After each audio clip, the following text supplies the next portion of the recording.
ডিসেম্বরে দেশে ফিরে আদালতে আত্মসমর্পণের পরিকল্পনা শেখ হাসিনার। আমি সবাইকে বলেছি, এবার আমি দেশে ফিরব। তোমাদেরও একদিন ফিরতে হবে। সবাই মিলে আমরা আদালতে আত্মসমর্পণ করব।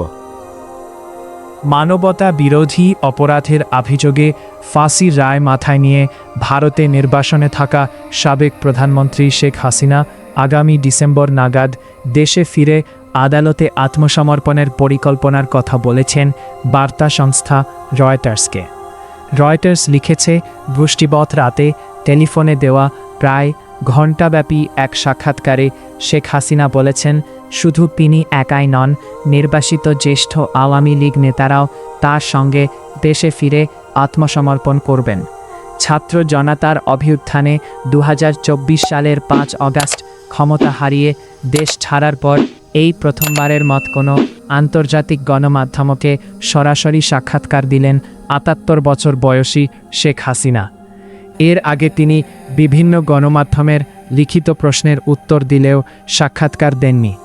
এর আগে ইমেইলে এনডিটিভিকে দেওয়ার সাক্ষাৎকারে এ বছরই দেশে ফেরার ঘোষণা দিয়েছিলেন শেখ হাসিনা।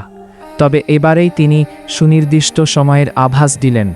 বাংলাদেশে এখন আওয়ামী লীগের রাজনীতি নিষিদ্ধ। দলটির সভাপতি শেখ হাসিনা নিজেও ফাঁসির আসামি। এক প্রশ্নের জবাবে রয়টার্সকে তিনি বলেন, দেশে ফিরলে তারা আমাকে গ্রেপ্তার করতে পারে, এমনকি মেরেও ফেলতে পারে, তবুও আমাকে যেতে হবে। তার ভাষ্য, আমার দলের নেতাকর্মীরা চরম নিপীড়নের শিকার হচ্ছে।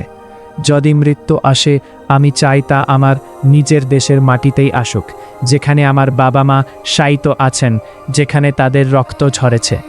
২০২৪ সালের ছাত্র আন্দোলন দমাতে প্রাণঘাতী দমন-পীড়নের নির্দেশ দেওয়ার অভিযোগে গত নভেম্বরে বাংলাদেশের আন্তর্জাতিক অপরাধ ট্রাইব্যুনাল শেখ হাসিনাকে তার অনুপস্থিতিতে মৃত্যুদণ্ড দেয়। জাতিসংঘের প্রতিবেদন অনুযায়ী সেই আন্দোলনে প্রায় ১,৪০০ মানুষের মৃত্যু হয়েছিল। তবে নির্বাসনে থাকা শেখ হাসিনা হত্যার নির্দেশ দেওয়ার অভিযোগ অস্বীকার করে আসছেন।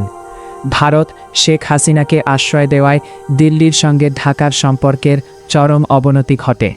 ঢাকা বারবার তাকে দেশে ফেরত পাঠাতে নয়াদিল্লির প্রতি আহ্বান জানিয়ে আসছে। এই প্রসঙ্গে শেখ হাসিনা বলেন, তারা আমাকে ফিরিয়ে নিতে চায়। আমাকে ফেরত পাঠানোর জন্য তারা বারবার ভারতকে চিঠি দিচ্ছে, তবে আমি নিজেই যাব। রয়টার্স লিখেছে, শেখ হাসিনার এই প্রত্যাবর্তনের সিদ্ধান্ত বাংলাদেশের রাজনীতিতে নতুন করে বিভক্তি তৈরি করতে পারে, বিশেষ করে যখন বর্তমান বিএনপি সরকার ২ বছরের অস্থিরতা কাটিয়ে দেশে স্থিতিশীলতা ফিরিয়ে আনার চেষ্টা করছে। আবার শেখ হাসিনা ফিরলে তা ভারতের সঙ্গে বাংলাদেশের সম্পর্কের বরফ গলাতেও সাহায্য করতে পারে। প্রতিবেদনে রয়টার্স বলেছে, শেখ হাসিনার এই মন্তব্যের বিষয়ে বাংলাদেশ সরকারের মুখপাত্র এবং ভারতের পররাষ্ট্র মন্ত্রণালয় তাৎক্ষণিকভাবে কোনো প্রতিক্রিয়া জানায়নি। শেখ হাসিনা বলেন, আওয়ামী লীগের প্রায় সব নেতাকর্মীর বিরুদ্ধে মামলা হয়েছে এবং অনেকে আত্মগোপনে রয়েছেন। আমি সবাইকে বলেছি, এবার আমি দেশে ফিরব। তোমাদেরও একদিন ফিরতে হবে। সবাই মিলে আমরা আদালতে আত্মসমর্পণ করব। তবে কবে দেশে ফিরবেন বা কোনো আদালতে আত্মসমর্পণ করবেন সে বিষয়ে সুনির্দিষ্ট কোনো তারিখ সাক্ষাৎকারে বলেননি শেখ হাসিনা। তিনি বলেন, আমি ন্যায় বিচারে বিশ্বাস করি।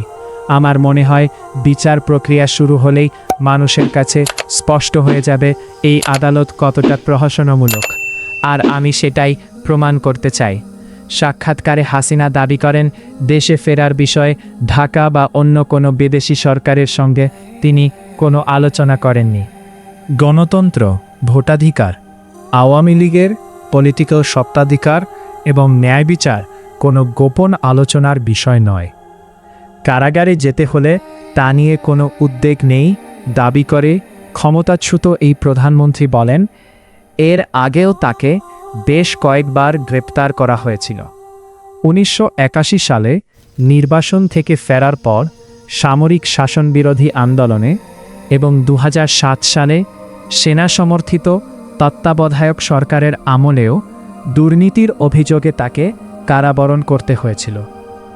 টানা ১.৫ দশক ক্ষমতায় থাকার পর কেন দেশ ছাড়তে বাধ্য হলেন সে বিষয়ে শেখ হাসিনা বলেন, ২০২৪ সালের ৫ অগস্ট তার বাসভবনের দিকে যখন জনতা এগিয়ে যাচ্ছিল তখন জীবন শঙ্কা থেকেই তিনি দেশ ছাড়েন। তিনি বলেন, যখন কোনো সরকার দীর্ঘ সময় ধরে কাজ করে তখন ভুল হতেই পারে, কোনো সরকারই ভুলের ঊর্ধ্বে নয়। তবে একটি সরকারের ভালো মন্দ বা ঠিক ব্যাঠিক বিচার করার অধিকার জনগণের। আমি সেই বিচারের ভার জনগণের ওপরেই ছেড়ে দিচ্ছি। দেশে আওয়ামী লীগের কার্যক্রমে নিষেধাজ্ঞা থাকলেও দল পুনর্গঠনের লক্ষ্যে ৩০০ সংসদীয় আসনের মধ্যে ১৫০টি আসনের নেতাদের সঙ্গে অনলাইনে বৈঠক করার কথা বলেছেন শেখ হাসিনা। নিষেধাজ্ঞা প্রত্যাহারের দাবি জানিয়ে তিনি বলেছেন, তারা হয়তো আমাকে সাজা দিয়েছে এবং আমি হয়তো নির্বাচনে অংশ নিতে পারবো না, কিন্তু তারা আওয়ামী লীগকে কেন নিষিদ্ধ করবে? আমরা যদি খারাপ কিছু করে থাকি তবে জনগণকে সেটা সিদ্ধান্ত নিতে দিন। শেখ হাসিনার পাশাপাশি সাবেক স্বরাষ্ট্রমন্ত্রী আসাদুজ্জামান খান কামালও ফাঁসির রায় মাথায় নিয়ে ভারতে অবস্থান করছেন, তবে তার বা দলের অন্য নেতাদের সঙ্গে যোগাযোগ করতে পারেনি রয়টার্স।